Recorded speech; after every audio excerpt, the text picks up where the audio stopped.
You good? Yes. Okay.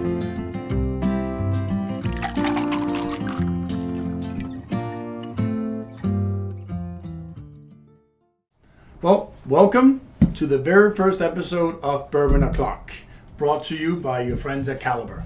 I'm Rasmus, the CEO here at 𝐿𝐴𝐿. And I'm Chris. I'm the Director of Strategic Growth here at 𝐿𝐴𝐿. Okay, so what is Bourbon O'Clock? So Bourbon O'Clock is going to be our podcast. We're going to do it once a month. It's going to be for 15 minutes, and we're going to be sampling some bourbon because we just love bourbons. And then every time we're going to have a guest, somebody from the industry. It could be a topic around leadership. It could be around sales, entrepreneurship, maybe AI. Maybe it's a startup, but we're going to try and keep it interesting and get the momentum going. Yep, absolutely. Bourbon for us is mandatory for these. The opinions, though, they're free.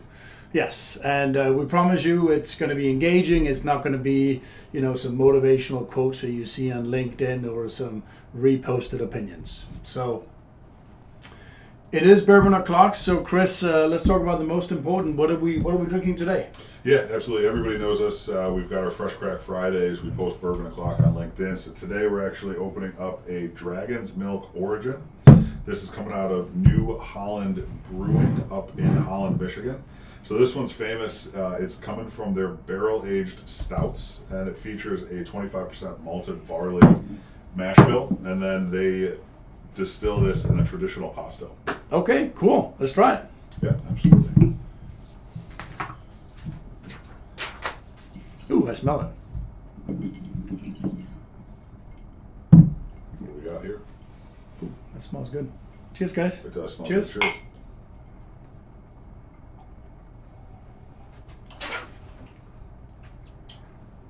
Yeah, that's smooth. That's different.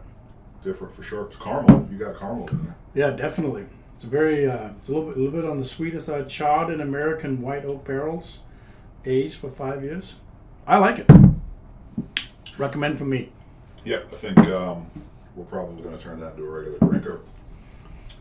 Yeah, so, for this strong start, episode 1, new local distillery up there in Michigan. I'd give it right now, for me, it's probably a 7.5 out of 10. 7.5. I'm going to be a little bit more generous. For me, it's an 8 out of 10. So, good stuff. Exciting. Highly recommend it. You can pick it up. We found it just at Binny's. So, as I said, the goal for us is to every month have a guest. Today, we're not going to have a guest. We don't have anybody popping up here, but we are going to talk about a topic. So, I think everybody who's in the job market right now, everybody's experiencing that. It can be a tough market. Definitely, the hiring has slowed down. So, why exactly is that? That's what we're going to talk about. So, let's jump right in. So, I think we need to reverse a little bit just so we can kind of fully understand how we got here to 2026. So we got to go back to the COVID era. And the COVID era, obviously, that was when, everybody was hiring. 2021, offers were coming out fast. We'd have candidates interview on Monday, getting a written offer by Wednesday. And, those times have changed. It was great, when you're in recruiting. Also great if you're in the job market, but maybe a little too fast, right? Yeah, for sure. I mean, a couple companies back, I had worked for one where I walked in for an interview, and by the time I got home that evening, I had an offer in my inbox. Yeah. Definitely not happening anymore. It's taking time at this point. Oh, absolutely, right? So I think what kind of happened for everybody to understand is that the market, it did right-size itself a little bit. So 2025, though, was a little bit different than we have today here in 2026, where the handbrake was completely pulled. The reason for that was there was uncertainty in the market. The tariffs definitely played a big factor.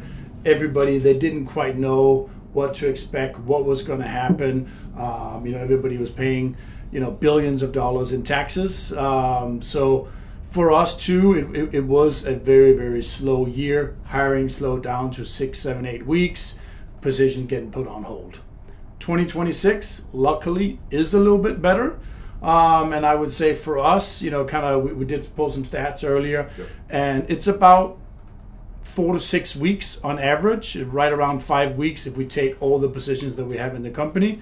So It's just changed, but I think what's happening right now is everybody is a little bit pickier, right? So definitely the customer, where we see kind of regular positions that maybe normally, if it's operations, would be 1 to 2 interviews. We see companies now doing 3, maybe 4 interviews. For leadership roles, we got a lot, 5 to 6 interviews, right? So companies, they are hiring, but they're being a lot more selective. And I would say that, they're asking a lot more questions. Which is not entirely a bad thing, right? But I think just if you're coming into the job market, it's definitely something that you kind of want to just prepare your mindset for it. Yeah. Yeah, not a bad thing at all. I think, it brings a lot of good. When you look at a hiring company's perspective, bringing on the wrong person is expensive, right? It costs money to train somebody. It costs money to get them up to speed. And that's not something that companies have a luxury to do anymore, right? So that's the one thing that they need to slow down and get right. Yes. And as a candidate, you have to understand that as well. And that's something that we push for when we talk to our hiring companies, is to be transparent, not only with us, but with the candidates as well. When they're up front, when they're forthright with that information, it's going to go much better for everybody involved. I think you're definitely hitting on it, right? I think, if you were in the job market in 21, 22, you're expecting, and maybe, and honestly today, 4 or 5 years later, that might be the last time you're in the job market, right? So if you're expecting that you interview and then you get a job offer in 2 to 3, maybe 4 days, you obviously have to level set. But I think what Chris touched on, obviously, is communication is key. So I definitely encourage, hiring managers out there, when you're meeting with your candidates, lay out, the timeline, lay out how many interviews are expected, so everybody kind of level sets the expectations, right? Yep, 100%.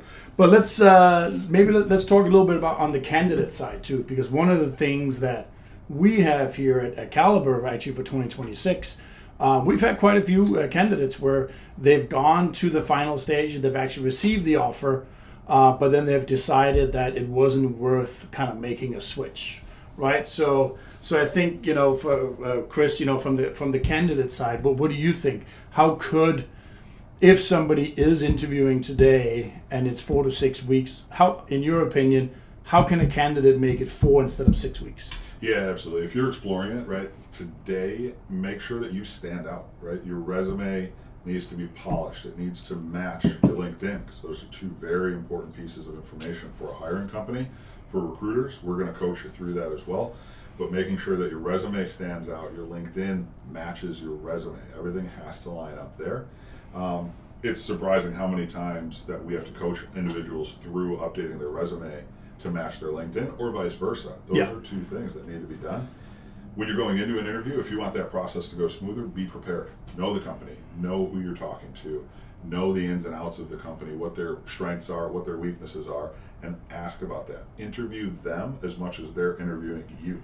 Those are things that are going to stand out to a hiring manager for sure. Well, 100%. And I would even say, if we're talking about salespeople, right, that there's going to be a numbers conversation, right? That in order for them to hire you, they have to see that you can bring the ROI. So in that very first interview, make sure you get it all out, right? Make sure you tell them about your numbers. Make sure you tell them about your successes. Make sure you tell them about what you need in order to be successful, so you're actually also properly vetting them. Yep. Ask good questions. A great interview is a conversation. It's not an interrogation. So ask questions that open up further questions. If you're in sales, stay away from the yes, no. Ask open-ended questions and dive in on a company that you're exploring working for, right? You're ideally working for them for 5 years plus. So make sure you do your research as well. Yeah, and make sure that, I always say, make sure the company you work for is, when you're Sunday afternoon, you're at that barbecue, a family member or neighbor comes up and says, "Oh man, you sell freight, right? I got a project coming in from China." Make sure you work for a company where you have the confidence to tell your best friend or your family, like, "That's amazing. We can handle that. I'll take care of you. Let's go." Yep. If you're working for a company where you're hesitant to take on that shipment for your best friend or your family, you're working for the wrong company. Yep. So I hate to say it, but let's flip it around. So what about candidates? are they becoming more selective too? Yes, and they have to be, right? The days, we see it all the time, and I'm sure some of you are seeing it as well. The days of jumping ship for a little bit of extra money, those are long gone. Right now, what's most important to candidates, who is the hiring manager? What is the leadership like? Are they involved? What is the culture like? Is there flexibility and stability that come into it as well? Ask those questions, be more thorough. It's beyond compensation today. That's the most important thing that we're seeing. 100%. I think if you are a hiring manager, just because you're hiring, it doesn't matter. That does not mean that somebody is going to come work for you, right? When you have that interview, make sure that you explain to them what the culture is. Make sure that you explain to them what the career opportunity is and why it's a great place to work, right? Because candidates, they are more selective. Everybody does have more choices. And somebody's not going to make a change just for an extra $3,000 or $4,000. Yeah, and honestly, we all spend more time at work than we do with our own families 9 times out of 10, right? So you've got to make sure that you like working for the company, working with your colleagues, working for the goal and the mission as well. Exactly. So I think the companies that win today are the ones that can get that message across, and also the candidates that win today are the ones that they ask the right questions and they really vet the companies that they want to work for. Yeah. Yeah, I think you got sales, right? Sales folks, right? When you're going into an interview, know your numbers like the back of your hand. Don't guess. Be factual, be accurate, right? Don't stay surface level. Get deep. Talk about your wins. Talk about your losses and what happened in that loss. And then how did you pivot from that too? That's huge. Being able to confidently discuss a loss. What happened? What you did to change course. Super important when you're talking about it. And ask about what their process is like too. Dive into quotas, dive into KPIs. Discuss turnover with the business, right? Don't just stay surface level. It's super important to dive deep. Yeah. Have you ever made a mistake like that? Yeah. Oh yeah, big one. I've had. I made a jump. I made a jump in my past. I believed a lot of things, but I didn't dive too deep. I was happy with the number that was thrown at me. Made a jump, realized it was the wrong move, and quickly left. I was in and out within 3 months. Yeah. And ended up at the right company next, and spent a good 4 years at that next spot. But and honestly, I've tried the same. So I had a company where I joined. It was a big raise for me. I very quickly found out that everything we had talked about during the interview process, it just wasn't a fit. They couldn't deliver. So similar to Chris's story, I was there for 9 months. I called a mistake on my resume. It just wasn't a fit for me. And I skipped, right? So that's where I think it's just, it's your career that you're talking about. So make sure you ask enough questions to make sure that you'll be successful, because that's obviously what everybody wants, right? Yeah, it's super important, right? Treat everything like a business conversation. Yeah. Find out, dig in, ask the right questions, and utilize. If you're using a recruiter, utilize the recruiter as well. If you're not utilizing a recruiter, work with your network, right? Logistics is a small industry. We all have networks. Talk to friends, talk to family, talk to trusted mentors within this business to identify if you're making the right move or not. Yeah, awesome. I think that kind of closes that topic. And if anybody has questions, feel free to reach out to either Chris or myself, right? So what we also want to do on this podcast is we want to end it kind of with a success story. And also a challenge that we kind of went through this month. So I know Chris has had a kick-ass month. So Chris, why don't you give us a good success story? Yeah, absolutely. And if you followed us on LinkedIn, you've seen Bourbon O'Clock posts. For us, Bourbon O'Clock celebrates the week that was. We close it out strong. We discuss the wins, the losses. We celebrate the week that is about to be. Today, my celebrating what was is we had a really motivated client, reached out to us, offered 3 opportunities for us to work on.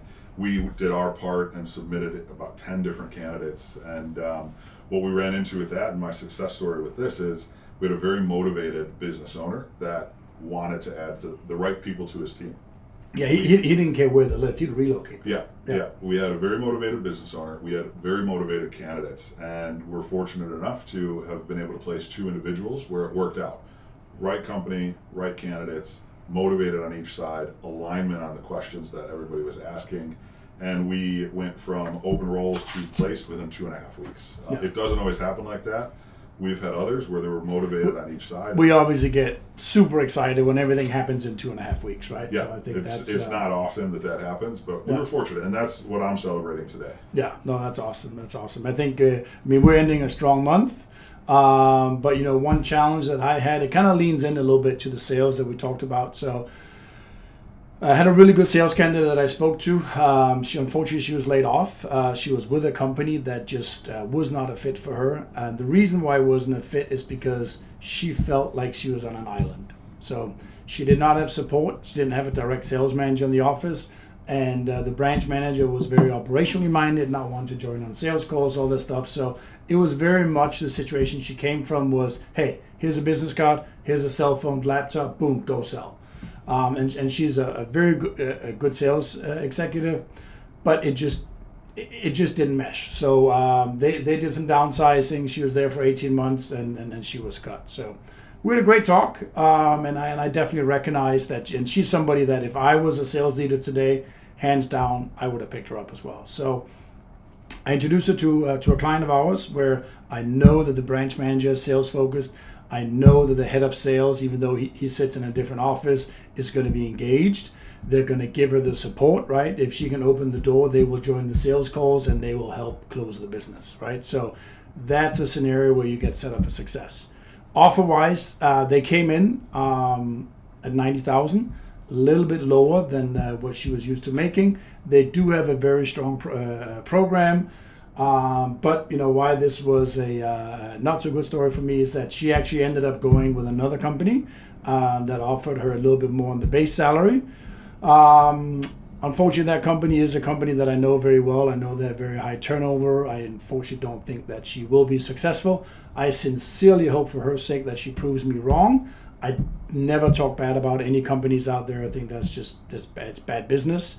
So obviously I tried to let her know the highlights of my company without talking bad about the company that she was choosing. Did it as good as I could, but ultimately she made the choice, and wish her much success. Obviously for me it was unfortunate because my client was excited about bringing her on board, was excited about having her sell for them, and obviously I was excited about making the placement. So it doesn't always happen like that, but wish her success. And as I said, Caliber is here for the long run. So if it doesn't work out, she has my cell phone number, and we'll be talking again. Yeah, fingers crossed it works out for her. But of course, if not, we're here, and that's it for us. That's we're excited to bring this podcast out. We're excited to introduce industry leaders, bring news and updates to you, talk about different success stories and negative stories as well out there. We'll share it all. But that's us. That's Bourbon O'Clock, and we're excited to be a part of bringing this to you. Yeah, awesome. So highly encourage you if you guys want to try this one, pick it up. But cheers, Chris. That was the first one. Cheers to many more. Thank you. Cheers, guys.